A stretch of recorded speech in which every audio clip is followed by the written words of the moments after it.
The Fire Within podcast. You need a sustainable plan, the right mindset, and the knowledge and inspiration to stoke the fire within. Just like the phoenix, you can burn your old habits, never turn back, and emerge completely anew. There are no shortcuts. Welcome, Fire Within Nation. This is the Fire Within podcast, where we talk about all things health, nutrition, and fitness related. I'm your host, Brandon, with my co-host, Joe. Hello. Been a while. Excited to be back in the studio. I am. Feels good. What are we talking about today? You recommended I check out this documentary, and I'm usually weary of these things. They're real hit and miss, aren't they? They are. But this one was dead spot on. Just fantastic information. I felt like if I were to condense like 8 of my presentations into a documentary, that was it. Yeah. So the documentary we're talking about here is Fat Fiction. And Dr. Mark Hyman is, I think, the front runner of the film. Yep. Director Jennifer Eisenhart. It's available on Prime Video right now. If you've got Prime Video, you can watch it there. I actually tried YouTube, and I paid $2.99 through YouTube and watched it. Well, there's a way to do it, too. It was so easy. I didn't have to create a password or nothing. Kind of the timeline is, the log line is forget everything you've been told about fat. That's right. So a lot of today's episode, we're going to go over some of the information we did in our the Big Fat Truth episode, and we can reference that in the show notes. A lot of the people I followed over the years, in addition to the science backing it and the studies and things like that, all referenced there in one package. Mark Hyman's got some great books. I really like What the Heck Should I Eat? And a lot of what he referenced is also in a very good book by Max Lugavere and Paul Gruel called Genius Foods. And then also Dr. Catherine Shanahan. She's a big front runner in this movement to get people to understand the dangers of saturated fat. She's got a book called Deep Nutrition.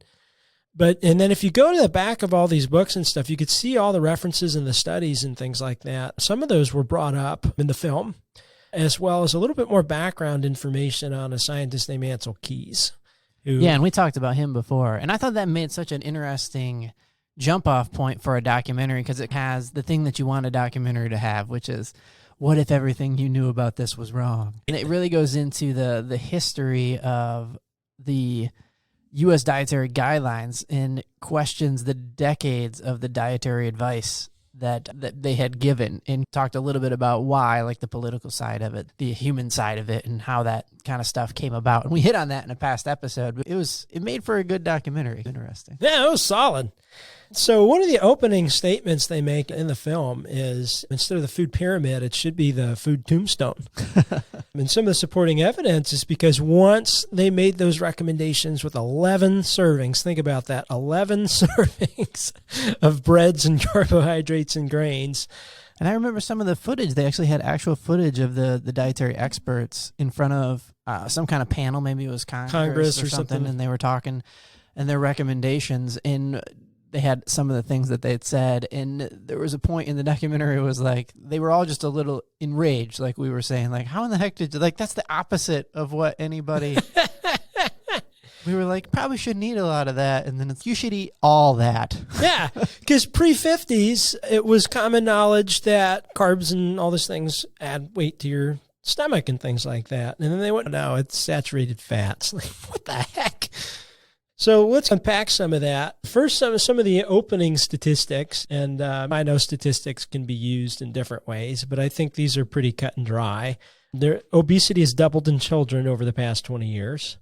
75% of Americans are now overweight or obese, and 1 in 2 are suspected to have type 2 or pre-diabetes in the course of their lifetime. That's 50% of us. And some of the problems that come about from diabetes, heart attacks, strokes, cancer, and even blindness. Now, blindness may strike somebody as a little off the wall, but I actually had a client who was drinking at least a gallon of milk a day.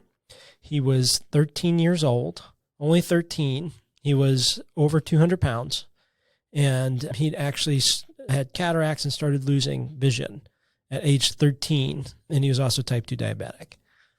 Now, a gallon of milk has some ungodly amount of sugar. It's well over 100 grams, maybe 150, 250, or even more than that.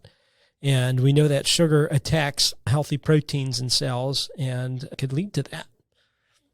Now, what really shocked me is they said that even 3-year-olds are now getting type 2. That's insane.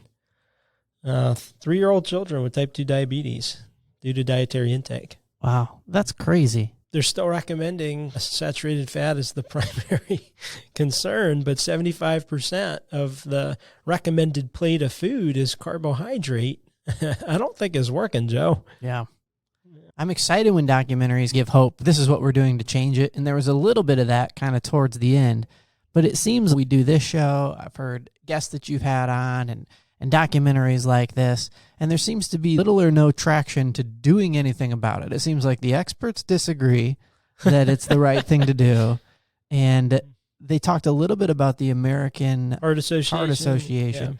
Yeah. And in getting them to change their recommendations would be a big deal. And they talked a little bit about the progress towards getting them to change their recommendations, but Yeah. it didn't exactly end on, and now we're not doing that anymore. Now, there was one glimmer, the ADA, I guess that was the American Dietary Association. Right. Uh-huh. They had actually finally took cholesterol off their bad list, but still are recommending their main course of action to be cutting out saturated fats, even still. And then the American Heart Association, I thought this was really interesting. They've received $28 million in 1 year from donations from drug companies. Ooh. So It's hard not to go all conspiracy theory with stuff like that. I feel like they may be slightly incentivized to not promote these lower carb diets and things like that. So keep that in mind. These dogmatic principles that were laid out in the 50s by Ansel Keys and some of these studies are basically that we want to replace saturated fats, which would be eggs, meat, healthy oils like coconut oil, olive oil, with processed, highly toxic vegetable oil type, margarine type oils. And I believe Crisco actually, when they were coming about, they'd helped spur on the growth of the American Heart Association. So Crisco is a vegetable spread-based oil as well. And they almost single-handedly went from them being a dying organization to spreading hundreds of chapters all over the place. Yeah. So I think that's part of it as well. Could we go back to the funding you were talking about? How much money did the American Heart Association receive from drug companies? $28 million. Okay, so I'm on their website. I'm looking at their financial thing.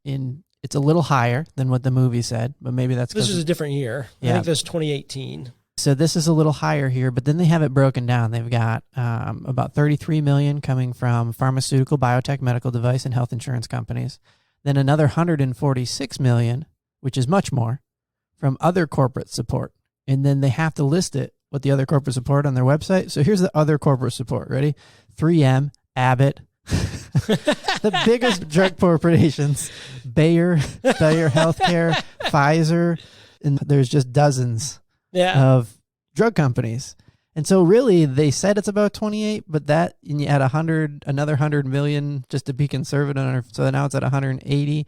And then their last thing is non-corporate revenue sources, which is just a very unexplained. They don't document this at all. And that's $750 million. Oh, wow. So I bet the number is actually Far greater than 5 to 20. 6 at least per times. And this is just right off the Heart Association's website donor page. Let's talk about the USDA, right? Which is the United States Department of Agriculture. Some of our government recommendations have a lot to do with our agriculture as well. When they were founded, there were only 2 mandates, and one was to provide information to the American public about healthy eating, and 2 was to support and encourage the growth of American agricultural industry. So 4 of the 5 top crops grown in America are going to be wheat, grain, corn, soy. So they're not going to tell the American to stop eating 4 out of the 5. So their 2 mandates are not congruent. It was one of the major points of the film. If they were, the economy would be significantly impacted, but so would the health of Americans. Yeah. So they've pigeonholed themselves into perpetuating false information almost. So I looked it up. I'm on their website. All their top crops, top 10, descending popular order. Cattle is number 1. Yeah. 2 is corn. 3 is dairy. 4 is soybeans. 5 is broilers. What the heck are broilers? I don't know. They sound delicious. Then you got 6 is miscellaneous crops. 7 is hogs. 8 is wheat. Yeah. 9 is chicken eggs. and 10 is hay. That's part of where some of this disconnect is. And last time we covered this, I feel like we talk about this topic, or we have talked about it a good amount. It's not like you can't eat anything. The answer is there's a different way to eat that involves focusing on a different set of food groups as the majority. And what this documentary said is what you've been told about how you should avoid fat. And you've talked about this on the show before, that we think, or there's the misconception that by eating fat, we get fat. Which isn't true. It's by eating certain foods that we produce more fat than our body needs. And that's the things that you were just highlighting as those cash crops, USDA. Right. Dr. Gundry goes into great detail about that lectin protein, which is a further insulin disruptor than even just some other regular carbohydrates, which is usually found in wheat, grain, and corn. Now, just to catch some of the viewers up who haven't heard past episodes, why does this lectin protein, why do they make us fat? They cause insulin to fill up in the cell and then to overflow into the bloodstream, and it has to be stored as fat. So type 2 diabetes comes from these types of foods. So when you remove that overinflux of insulin, insulin rising causing foods, the cells can now stop overflowing into the bloodstream. And sometimes we could even tap in and use fat as a fuel storage, which is the whole point of a ketogenic diet. Which there's a lot of controversy over that as well. They touched on that in this documentary, but it wasn't like some of the other ones I saw that were all about keto. Yeah. Some of those, they feel like when you're watching them, it just feels like a little bit more far-fetched. This documentary felt pretty fair. Pretty balanced, yeah. Pretty balanced. They didn't seem like they had an agenda to take down something other than misinformation. My stance on the keto diet, I think it's a great way to jumpstart a health change. For some people, it may be sustainable. I think with all the social norms and in most people's environment, it's not sustainable. If it is good for you, I think there are some health benefits to it. I don't know of too many negatives or concerns outside from too much fat intake with gallbladder issues and things like that. For me, keto is not practical for what I want to do in my goals, but at least a drastic reduction in refined carbohydrate and carbohydrate in general is a better plan. Yeah, I like the way you say that. It's a good jumpstart. It's not a way of starving your body. Some people think, I'm just going to jumpstart my diet. I'm not going to eat, and I'm going to work out really hard and then make it 3 days. Yeah. Yeah, so if somebody wants to try the keto diet, as long as there's no medical reason not to, and they're making sure it's not harmful, I think it could be a positive thing. Do you have to fully commit to a ketogenic lifestyle your entire life to lose weight or not be diabetic? I don't think so. But if you are struggling with morbid obesity and you are a full-blown type 2 diabetic, it might be worth trying for a while. One guy had a guy off of 180 insulin units after 2 days. Yeah, that was amazing. That one doctor they portrayed him as going against the things that he should be telling his patients. Right. And he was having the attitude of, I don't really care. Like, I'm seeing these crazy results. And they followed some of his patients, and some of them were pretty crazy. And some of them seemed more like fair and balanced. There was like this woman on there, and she'd been seeing him for a long time, and she was more of that slow and steady. And there was that great subplot with the nurse that felt like guilty giving people this terrible advice and going against it. And then when you said that they took cholesterol off the bad list, I think that was the thing that she was like, finally some progress. What she said was really compelling, and I think it was probably similar to what the doctor was seeing. Like, we've been giving this recommended advice forever, and people 60 years fatter. Yeah. And no, it doesn't work. And so I never put myself in the position of a professional until like seeing that, who is giving this bad advice and then feeling bad about it. She just didn't like her job. She was getting depressed, like she didn't want to do it anymore. And then they found something that worked, which is... And do you remember Dr. Noakes, who they threatened to take his license away for recommending a low-carb diet to pregnant women? Oh, I don't. That's crazy. Yeah, they were going to, or whatever the word is, where you lose your license to practice medicine. That's really hard Isn't that insane? To not be like a little bit disenfranchised about it. Like, you follow our rules that we made up with no scientific evidence, or you can't be a doctor. Yeah. And I want to make sure that this episode doesn't come off as anti-doctor. That's not at all what I'm saying. In fact, the doctors were trying to give great advice and help people. That's what doctors do. But they're handcuffed by different limitations. And it may have been Dr. Noakes, but a long time ago, I used to be a marathon runner not too long ago, and carbo loading was a big thing, where you just gorge yourself with pastas and fill your glycogen stores so you can have a great race. Well, he was finding out this was toxic. And over time, this other guy who's running marathons, and he's like done hundreds of them and ultras and all kinds of stuff. I started following this carbo loading advice, and I started actually gaining weight and getting slower. And that other doctor, I think it was Dr. Noakes, he's like, I became type 2 diabetic. Yeah. Oh, gosh. Insane. So like we give it like a halfway cool sounding name like carbo loading and pretend like eating a giant bowl of fettuccine Alfredo before running isn't a terrible idea. I don't condone carbo loading for you runners out there. I don't think it's a great idea. It's pretty oxidative to the body and breaks down your joints and all kinds of stuff.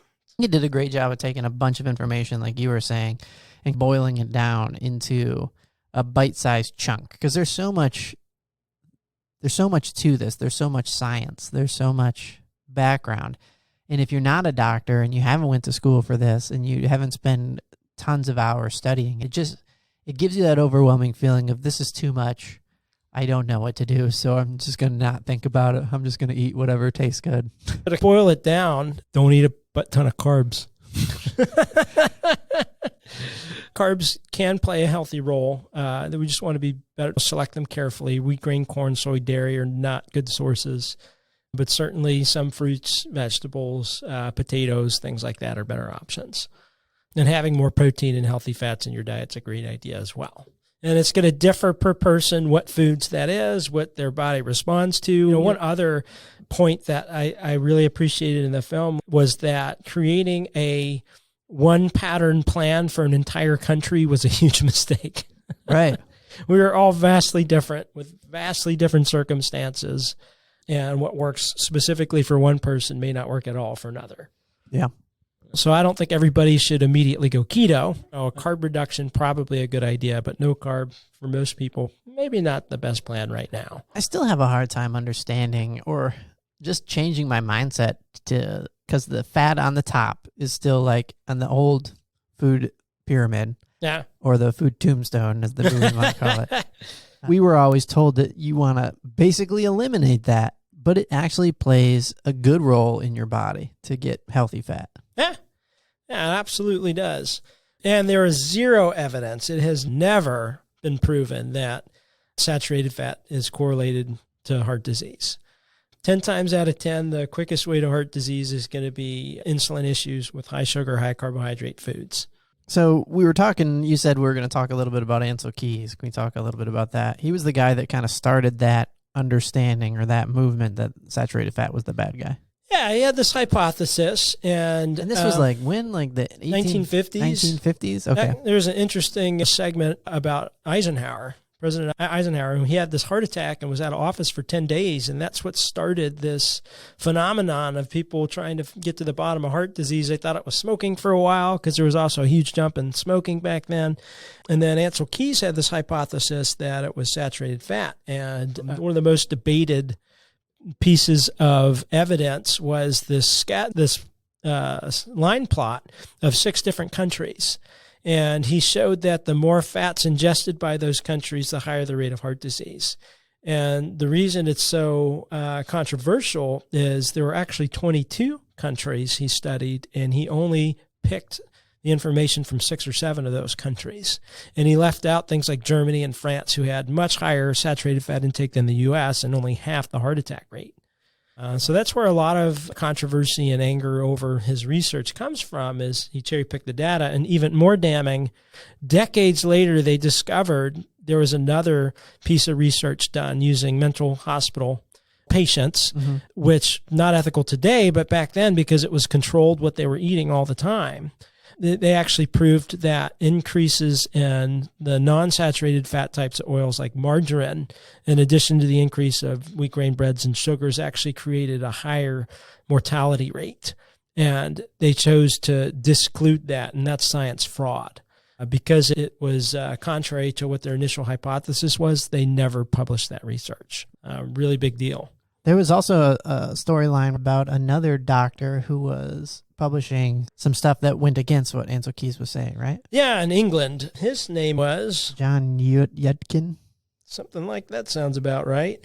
And but he was actually basically bullied out of public graces by Ansel Keys and some of the industries that were supported by his theories. Yeah, they said he was a very charismatic, kind of winsome type personality that was very good at convincing people. Yeah.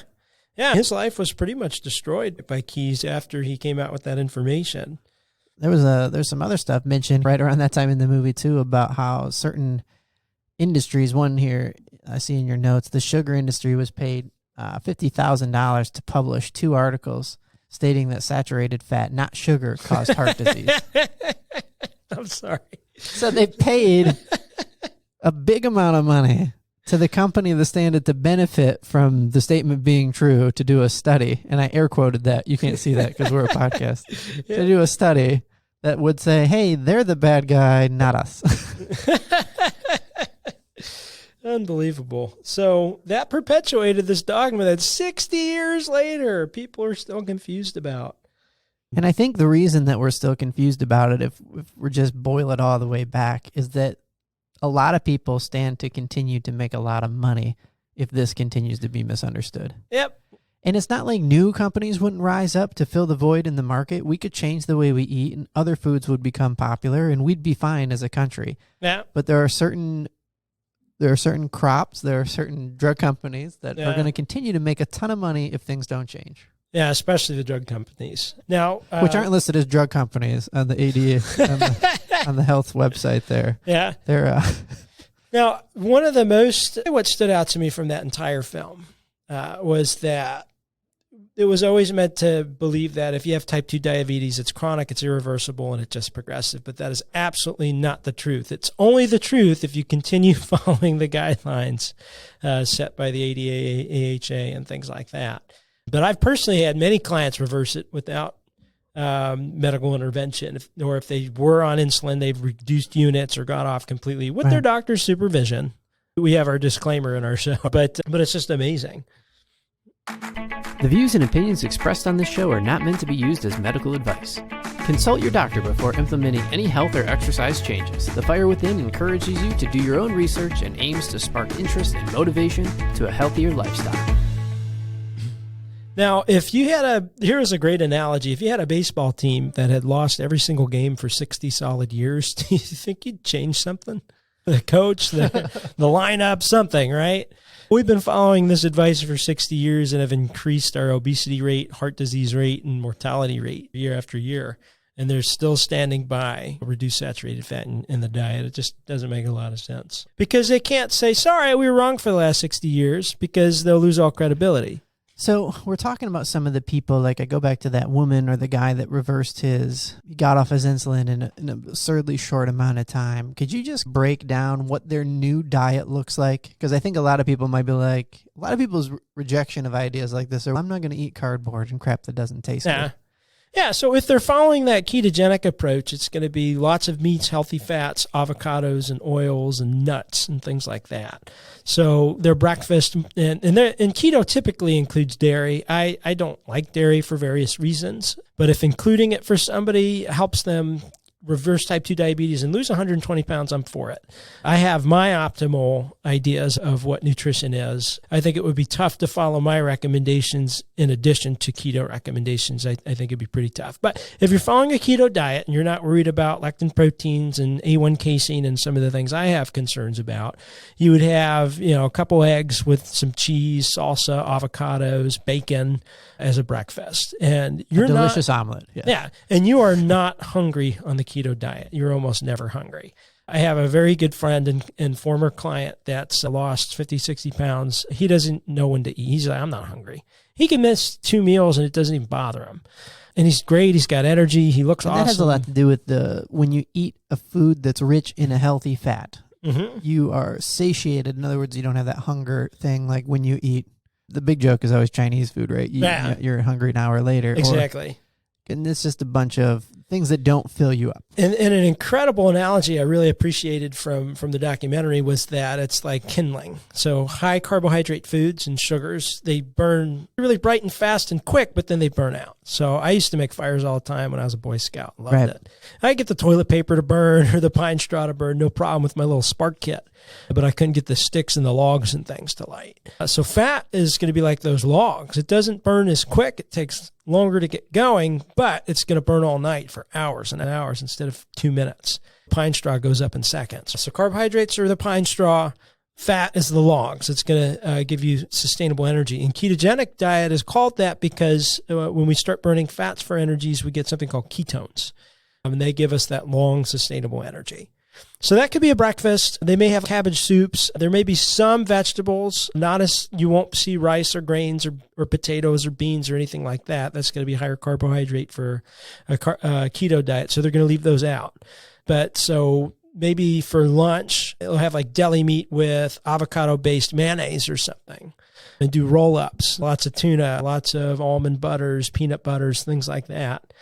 And then for dinner, cauliflower is a big vegetable that they'll go to because it's starchy. So it kind of fulfills that carbohydrate, a starchy requirement that people like to have with their meals. They'll do a lot of asparagus as a vegetable, and typically they'll have a pretty large portion of cod, salmon, whatever the protein may be. But they're not going to have potatoes, rice, things like that. Typically don't need a lot of snacks, but there's a lot of really cool companies out there that are providing keto-based snacks and desserts that have sugar-free based syrups and things like that. The keto snack that perplexes me the most is bulletproof coffee. Yeah. It's meant to, so I'm looking it up here. It says it's meant to replace like a breakfast, but essentially it's like rich coffee and you put some unsalted grass-fed butter in that joker. So the founder, let's see if I can find his name here. He was in the documentary, wasn't he? Yeah, they do a little blurb with him. Very interesting. Dave Asprey. Yeah. So he had lost like 100 pounds, basically going on a keto type diet, and then went to Tibet to start meditating. And he's in this really high altitude, feeling like crap. And one of the Tibetan people gives him this like yak butter tea. And he went from feeling like crap to feeling amazing. And then he continued drinking the yak butter tea for 22 days and felt like he completely got his life back and had all kinds of energy and felt amazing. And then he went to start Bulletproof Coffee and take that same idea and instead of tea, doing it with coffee. Yeah. And I really like the brand. I think the ingredients he uses are great. It's all sustainably grass-fed, properly done organic. I've done it a couple of times, and I'll tell you, it does have an appetite suppressant Effect. feeling to it. Yeah, for sure. It's, that's rich. And I like coffee. Yeah. And who doesn't like butter? You know, they're a weird combo together, in my opinion. But it's not a bad combo. Yeah. It wasn't my favorite. I didn't like the buttery film. It felt was happening on my. Yeah. I did the coconut oil, the butter, and the cinnamon. Yeah. Is what I tried it once. But no, a lot of people love it. I'm for it if you enjoy it. Now, personally, I wouldn't want to do dairy. So I'd probably opt for the coconut oil, unless you can find New Zealand-based cows, which don't have that A1 casein. But that's a whole other episode. And if we're talking about getting your life back, losing hundreds of pounds, and not being diabetic, you may not care as much about A1 casein right now. So it's not always about being perfect, but I do think it's something I would prefer to avoid. We mentioned it, like taking things with a grain of salt in the beginning. This gentleman went off to the mountains to meditate. He was probably in a really stressful situation, trying to escape something to go meditate with monks. And then he spends like 20 days in the mountains meditating, and it's got to be this tea. This tea has done it for me. It might have had something to do with the life-changing, life-altering trip and all the meditation, but the tea was there. That's good. The tea was there. Yeah, no, I think it's okay. People want to do that, go for it. Lots of people are doing. I'll tell you, I enjoyed it more than on I thought I would, the Bulletproof Coffee. Yeah. I really expected it to be disgusting. Yeah. And it wasn't disgusting. I kind of get it. Good deal. Yeah, mine wasn't my favorite. It wasn't impalatable, but I like my pure, unadulterated coffee. I have my own grinder. I grind fresh beans, and I just do it black. So essentially what they had in the mountains there was the same similar approach, but with tea. I wonder if that would be better. I wonder if I would like that better. I don't know. He did say it wasn't great in the tea. He said he could drink it, but he felt amazing, so he didn't care. And then Bulletproof makes all kinds of flavored, like MCT oil-based additives you can put in your coffee. We're not endorsed by Bulletproof, but decent products. I really like their collagen snack bars. If you're trying to find a bar, the Bulletproof bars are pretty good. Yeah, and you can find all their stuff on bulletproof.com. You can see that they got cold brew stuff. It's like their big seller right now, it looks like. And proteins. They have proteins now. Yeah. And then Bulletproof, you could send your endorsement check to... Just kidding. Just kidding. Now, something else I found really interesting. The lower carb approach was compared to bariatric surgery and showed to have the same effectiveness. And what exactly is bariatric surgery? That's where they cut out part of your stomach or your intestines or something like that to lessen the amount of food you can eat so you can't eat as much. Okay. But most of the time... What's the name that I usually hear for that? Bypass, gastric bypass. Gastric bypass, yeah. Stomach staple or something like that. Yeah, I mean, there's all kinds of stuff like that. So the problem with that is none of them actually affect the problem, which is insulin. And people are still going to prefer those foods, and they're not going to change their behaviors. And there's an addictive quality to carbohydrates and sugar, as we know. Which brings me to another point. The documentary was discussing how did we have this explosion of processed foods with lots of sugar. As they started cutting saturated fats out of foods, they had to replace it so it was palatable with something. And first they started with sugar, and they went, oh my God, now this stuff's addictive. Yeah, let's pump more of that crap. Now we have SnackWells and Nabisco and all kinds of garbage. I think one of the themes throughout the movie, too, that you've talked about it on the show, but it's worth repeating. It's the idea that we get in trouble when we use medicine to treat food issues. Because what you were just saying is like... Just covering up the symptom. You cover up the symptom. You can, in extreme cases, use surgery to treat a symptom. But you're not addressing the core problem, which is, in this case, the way you eat is causing these sicknesses. Right. And that goes back again to the cynical side of me thinking like, all these companies stand to benefit from the drugs. And so how bad would it be if people realize, like, you don't need the drugs if you change the way you eat? Right. Now, it's hard. People don't like to change their lifestyle. Yeah, like, that's not an easy thing. Yeah. Like, it's not just change the way you eat. Like, that's not easy. Yeah, and the other side of the spectrum is most patients are not willing to significantly alter their lifestyle. So then the doctor's faced with, do I offer the medication or do I just let them die? I agree. Like, the doctors aren't the bad people in the scenario at all because their job is to be well. And if they're not going to deal with the thing that's causing them to be sick, the next best option is to help them with drugs. Yeah, and that's the only tool they have in their tool belt, right? Unless they have significant background in dietary changes and behavior change. They only see their patient for 7 minutes, and 7 minutes is not enough time to elicit behavior change. Yeah. That's where finding a coach and other means, different circle of friends and things like that can help. Where are you going to hire me? Yeah.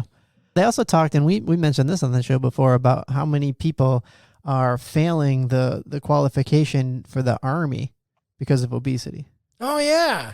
Yeah, I thought that was very fascinating. So for the first time, would they say 20? I don't remember the percentage. Yeah, there's a large percentage, but I think it was 20% of recruits aren't able to join because of obesity. So they're literally, in the words of the Army themselves, they're too fat to fight. And then they get in the Army, and they're following the ADA recommendations in the Army's food plan. Right. And they're not slimming down even though they're exercising and working out. Right, because there's pasta and grains and all kinds of stuff. And so that one soldier who was flying Apache helicopters, he was starting to get dizzy and not able to fly the craft. Right. And they actually recommended psychiatric evaluation for anxiety and never bothered to look at his diet. Mm-hmm. And he stumbled onto the solution. I don't remember exactly how, but he started making his own food. And then he actually turned it into a business. He was making these really healthy soups, I believe it was. Yeah, keto soups, lots of cabbage. I bet it's a gassy. He completely reversed everything. Now, something that resonated with me strongly was him saying there were years of his life with his family he doesn't remember because he was so out of it because of the foods he was eating. And in my story and how I lost 84 pounds, there was an entire year of my life with my ex-wife at the time that I don't recall, because of how bad my eating patterns and insomnia were. That time, do you think anybody, like, I'm imagining somebody listening to this, and how would you know that you're in that state? Could somebody have helped you in that state, and what would it have taken? I think it's in hindsight. The moment for me was looking back at pictures and her explaining events, and I had no recollection of the events. Even looking at the pictures, I'm like, I don't remember any of this. But the way it affects memory and your awareness of what's going on in your life and your ability to be present, I think, is drastically reduced when you're eating tons of wheat, grain, corn, sugar, soy, dairy, and you have these insulin spikes and crashes. And the other thing it's going to do is it's going to turn you into a tyrant. You're going to be angry all the time. Because it messes with your body's hormones. It's also insulin spikes like that. That's a stress response. That's kicking in fight or flight hormones, adrenaline, norepinephrine. So you're going to get in spousal arguments if you're married. I'm getting married in a couple of weeks here. Mm-hmm. Love you, Michelle. And we had our first group counseling class. And one of the questions was, what are some of your faults from past relationships that you don't want to bring into this one? And my biggest regret for mine was just my inability to curb my temper and just shout and get angry. And part of that was the insomnia, because when you don't sleep, it cuts off the amygdala from the prefrontal cortex of your brain. So the prefrontal cortex, that's the newer thing that developed that made us less primitive, that allows us to make better decisions and analyze things. Mm-hmm. When you lose that connection, you're in primitive mode and anything can set you off. So that was a big part, but also those spikes and drops in blood sugar from the insulin. Also, Dr. Kelly Dorfman's done incredible research on gluten and some of the other wheat, grain, and corn type foods on how they affect bipolar disorder, attention deficit disorder, and things like that as well. So I think being aware of the problem really helps. Know that it's a thing that you struggle with, and so you're cognizant of it. But how much of it, let me ask you a couple questions. Do you think that your temper is better now that you've lost the weight and you've adapted a much more healthy lifestyle? And two, do you have an idea of like how much of it is because of the healthy lifestyle and how much is it because you know the problem and you're actively working on it? I do think they're both at play, but yes, it's better. I haven't blown up in a relationship in over 5 years. I remember the last one, and shortly later, I think we got divorced. It hasn't happened since. I mean, it was around that time I lost about 84 pounds, blah, blah, blah, blah, blah, and started changing the way I ate. But those spikes and crashes are a huge component of it. I do think awareness and working on it helps in starting to recognize the patterns that cause that. I did, in addition to all my nutrition research, I did read into relationship stuff and started to understand things.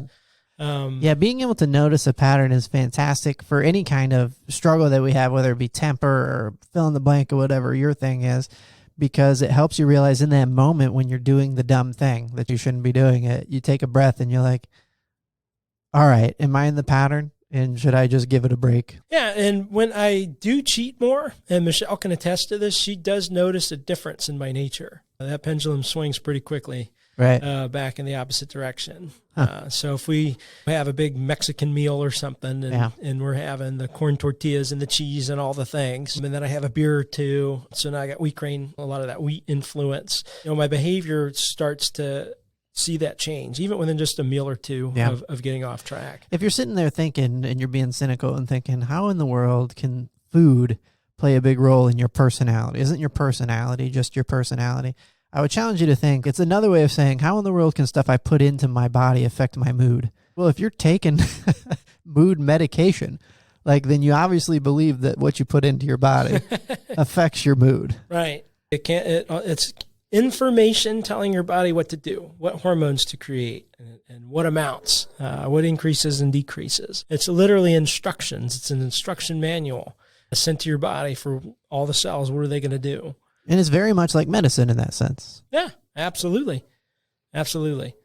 They also hit on this idea that we've talked about on the show a lot in the documentary, that counting calories is not as simple as calories in versus calories burned. Exactly. And I think that's a lot of the mentality behind some of what I feel are, and maybe I'm oversimplifying it, but isn't this kind of the approach behind what Weight Watchers is? Like the amount of calories you bring in versus the amount of calories that you burn? No, they've drastically renovated how they do things. Oh, I thought I heard something like that. Yeah, and I think Weight Watchers does an okay job now. It's much better than it was. Okay, good. Because it used to be, I have 35 points, so I'm not going to eat all day so I can eat the Snickers.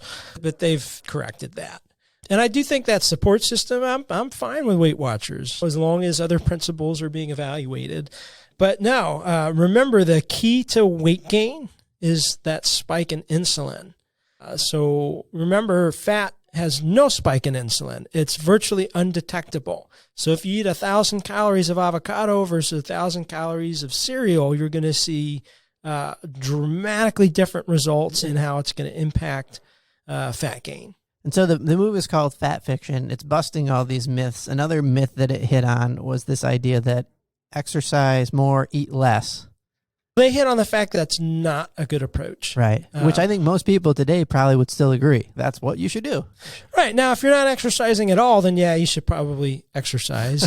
And if you're eating 4,000 calories a day and most of it's coming from carbohydrates, you probably eat less. So, I think it goes again to that rubber stamp idea you were talking. Like there's not like one simple formula that works for everybody. Exercise more, eat less doesn't work if you exercise all the time. and half of my weight loss clients actually didn't see progress until we added 300 to 500 calories to their diet because they were eating too little and their body was suppressing that weight loss mechanism. So I would say the actual formula would be exercise correctly for your body and eat correctly for your body. We want to take into consideration other health complications. There's no one formula that works for everybody. Yeah. I remember when watching this movie, I was sitting there thinking, this sounds like all the stuff Brandon talks about on his show. And so I really wanted you to check it out, see what you thought on it. Yeah, it was badass. And I think there's a lot of good ones out there that have some good advice, but this is the first one I've ever seen where I didn't feel like any of the information given was questionable. I've seen plenty of documentation and research over the years to support. I always encourage people to do their own research. Don't just listen to this show and go, oh, that's absolute fact and that's my dogma. We learn things all the time. Feel free to do your own research.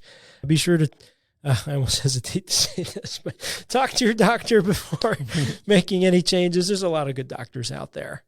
But this show is not meant to give medical advice, but to empower you to do some research and make some changes. I have to imagine a doctor would love some patient of them to be willing to completely alter their diet. But I doubt that's the majority of patients that come in. Yeah. I think most doctors would be excited and ecstatic and be like, great, here's what you should eat. Yeah. Maybe I've had even family members, even though they know what I do and they know the track record and they've seen me. And when I talk to them about making changes themselves, I always get, I've ate like this for so long, I'm just not willing to do it. I think that's got to be most people's mentality. It's not that we don't know. Yeah. I think a lot of people feel like, man, if people just knew what I knew, then they would do what I do, which isn't really true. It has to be... It's a good first step. Yes. It has to come from somewhere else. It has to be, you use the word a lot, intrinsically motivated. Right.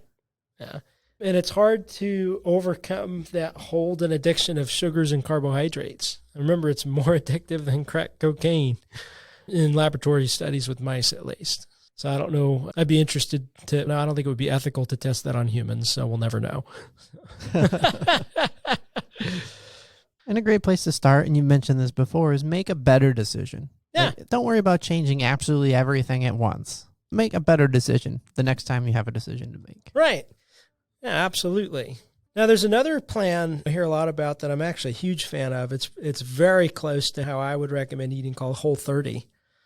Okay. I've heard of that one. I've seen like cookbooks. Yeah, I think that's a good start. And if you just wanted to look at one approach to get a jump start, I like that. Now, their whole thing is instead of finding better ways to eat the things you enjoy, it's just to have a better relationship with food. So there's no keto, key lime pie and things like that. It's a little bit less fun, but I think there's a lot of benefits there. And I think it does help some of those hormonal addictions to things. I'm more moderate. I like to cheat sometimes. I like to enjoy some things as long as I could meet all my health goals and do it. So some people, they can't allow themselves those liberties. I think there's different approaches for different people, but there's always going to be the same facts that I think stand out for everybody. Wheat, grain, corn, soy, dairy are probably not good for your health, especially corn syrup. And minimizing those things are going to make a big difference. So I'm reading this interesting study about millennials and their reason to change their diet. And it seems like about 20% of millennials have changed their diet. And the motivating factor is to reduce their impact on the environment. And so diets like whole food diet or paleo or raw diet are actually much better for the environment. And that is causing about 20% of millennials to change the way they eat. Wow. How about that? That's interesting. And with the one caveat being, I think like almonds are actually adding to pollution because of the amount of, I don't know that we'll ever get it right. But I'm a fan of almonds. I just hate for whoever has to milk all those. Can you imagine milking an almond just one at a time? Tiny hands. Tiny hands. So in conclusion, I felt like this was an extremely informative documentary. I think it gives a strong case for at least lowering carbohydrate intake. Maybe in extreme cases, consider the ketogenic approach. I personally, for most people, I don't know that's a sustainable approach given their social norms and everything surrounding them. If it was them in a bubble, I think most people would do fine with it. I know for me, when I got the heaviest that I'd been, I went keto with my wife for 90 days and saw pretty drastic results, like 20 plus pounds. Oh, wow. Yeah. Yeah. And most people do very well and see quick results. If that's not something you're into, that's fine. I prefer a slower approach that's more sustainable. That's not to say keto is not sustainable for some people. Some people have done it for over a decade. And there is evidence to support maybe that's how we were supposed to eat anyway. The other takeaway is saturated fat's not harmful. You should be eating saturated fat and vegetable oils and some of the other, I'll just call them fake fats and processed fats. They're horrible for you. Does that mean that in the majority of cases, when you see a boxed food item that says it's low fat, that you should avoid it? Stay the heck away from it. Yeah. You know, they put a heart healthy check mark on freaking Fruit Loops. Fruit Loops! It's not good for your heart, I promise. Yeah, so definitely not good choices. So lower carbohydrate, eat the healthy fats. Look into keto. If you're struggling or have a major health crisis, it might be really helpful for you. And if you have type 2 diabetes, there's a really good chance some dietary intervention could really help. I don't think it's always chronic and something you can't reverse. Thanks for tuning in today. I hope you got a lot of value out of today's episode. If you did, go check us out at firewithinnf.com. You can subscribe to our newsletters and make sure you never miss an episode or any other content. Also, be sure to follow us on social media.